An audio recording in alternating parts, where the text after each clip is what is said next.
नमस्कार। RM times पे आपका स्वागत है। मेरा नाम आदित्य है और आज हम एक ऐसे टॉपिक की बात करेंगे जो हाल फिलहाल काफ़ी ज़्यादा चर्चा में है। अगर सोना सेफ असेट माना जाता है तो इसकी कीमतें लगातार गिर क्यों रही हैं? क्योंकि गोल्ड सिर्फ डर, युद्ध या अनसर्टेनिटी से नहीं चलता। इसकी कीमत पर dollar, interest rates, investor sentiment और ग्लोबल डिमांड सबका असर पड़ता है। गोल्ड एक नॉन यील्डिंग असेट है, यानी इस पर ब्याज नहीं मिलता है। इसलिए जब इंटरेस्ट रेट्स ज़्यादा होते हैं तो कुछ इन्वेस्टर्स बॉन्ड या फिक्स रिटर्न असेट को ज़्यादा अट्रैक्टिव मानते हैं। यहाँ पर हाई इंटरेस्ट रेट्स उन प्रतिभूतियों या उन असेट के बारे में है जो कि सरकार द्वारा बैक्ड होती हैं। सीधी भाषा में समझते हैं कि जब लोगों को लगता है कि इकोनॉमी में रिस्क है तो वे सोने की तरफ जाते हैं, लेकिन जब अमेरिकी डॉलर मजबूत हो जाता है या जब यह उम्मीद बनती है कि सरकारी प्रतिभूतियों पर मिलने वाली ब्याज दरें जल्दी नीचे नहीं आएंगी, तब गोल्ड की चमक थोड़ी कम हो सकती है। एक और कारण है यहाँ पर प्रॉफिट बुकिंग। जब गोल्ड काफ़ी ऊपर चला जाता है तो कई इन्वेस्टर्स मुनाफा निकालने लगते हैं। इससे थोड़े समय के लिए मार्केट प्राइस करेक्शन आ सकता है। यह ज़रूरी नहीं है कि गोल्ड कमज़ोर हो गया हो, कई बार यह सिर्फ मार्केट करेक्शन होता है। वर्ल्ड गोल्ड काउंसिल के मुताबिक 2025 में गोल्ड डिमांड 5000 टन से ऊपर गई थी और प्राइस ने भी कई हाई रिकॉर्ड्स बनाए थे। इसलिए करेक्शन का आना असामान्य नहीं माना जाता है।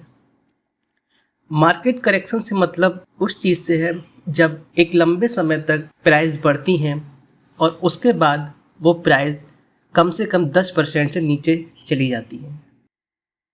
तो ऐसा माना जाता है कि जो प्राइस हैं वो किसी कारण से, डर से, फ़ायदे से या मोटिवेशन से बढ़ रही हैं, किसी भी कारण से। लेकिन वो प्राइस असल में एक्चुअल में वैसी नहीं होनी चाहिए थी। इस वजह से एक समय के बाद मार्केट प्राइस में करेक्शन देखने को मिलता है। जो इन्वेस्टर्स होते हैं वो प्रॉफिट बुकिंग के लिए अपने शेयर्स को बेचने लगते हैं। इसमें एक और लेयर भी है, इन्फ्लेशन और ग्लोबल अनसर्टेनिटी। जब ऑयल या शिपिंग रूट्स पर दबाव बनता है तो इन्फ्लेशन की चिंता भी बढ़ती है। ऐसे समय में गोल्ड को सपोर्ट मिल सकता है क्योंकि लोग उसे प्रोटेक्टिव असेट मानते हैं।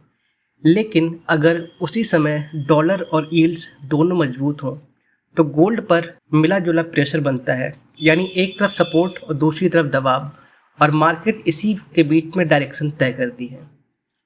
अभी वर्तमान में इजराइल, ईरान और अमेरिकी संघर्ष के मध्य पेट्रोलियम प्रोडक्ट्स की आपूर्ति श्रृंखला में जो बाधाएं आ रही हैं, उसके चलते ये भी माना जाता है कि इंटरनेशनल मार्केट्स में पेट्रोलियम को खरीदने के लिए यूएस डॉलर का ज़्यादा इस्तेमाल हो रहा है, जो कि यूएस डॉलर का इस्तेमाल पहले से ही ज़्यादा होता है पेट्रोलियम को खरीदने के लिए।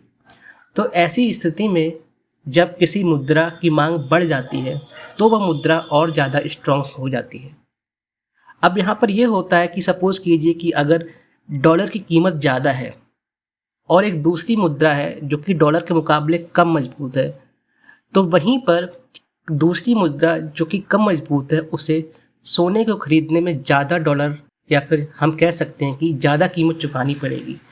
इसलिए एक कारण ये भी होता है कि जब डॉलर मजबूत होता है तो लोग सोने की तरफ ना जाकर ऐसी प्रतिभूतियों या फिर ऐसे असेट्स की तरफ जाते हैं जो कि डॉलर द्वारा बैक्ड होती हैं। अगर हम भारत की बात करें तो भारत में गोल्ड सिर्फ निवेश नहीं है, ये सेविंग, ज्वेलरी और ट्रेडिशन तीनों से जुड़ा है।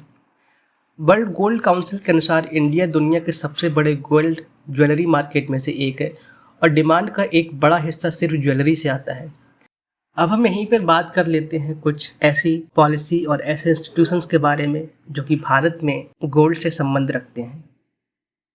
भारत में गोल्ड ट्रेड को ज़्यादा ट्रांसपेरेंट बनाने के लिए हॉलमार्किंग सिस्टम, IIBX और कुछ और फॉर्मल चैनल्स हैं जिनको बढ़ावा दिया जाता है। BIS के मुताबिक गोल्ड ज्वेलरी पर हॉलमार्किंग और HUID based verification number consumer protection के लिए इम्पॉर्टेंट है। IIBX अप्रूव्ड वॉल्ट्स और बुलियन डिपॉजिटरी रिसिट्स के जरिए फॉर्मल बुलियन ट्रेड को सपोर्ट करता है। अगर हम नीतियों की बात करें तो आज़ादी के बाद से लेकर लगभग 1989-1990 तक विदेशी मुद्रा रिजर्व को मैनेज करने के लिए बुलियन इंपोर्ट्स को नियंत्रित किया गया, जहां पर foreign exchange regulation act, gold control act भी लाए गए, जिनका प्रमुख उद्देश्य था कि भारत में गोल्ड रिजर्व को किस तरह से मैनेज किया जाए।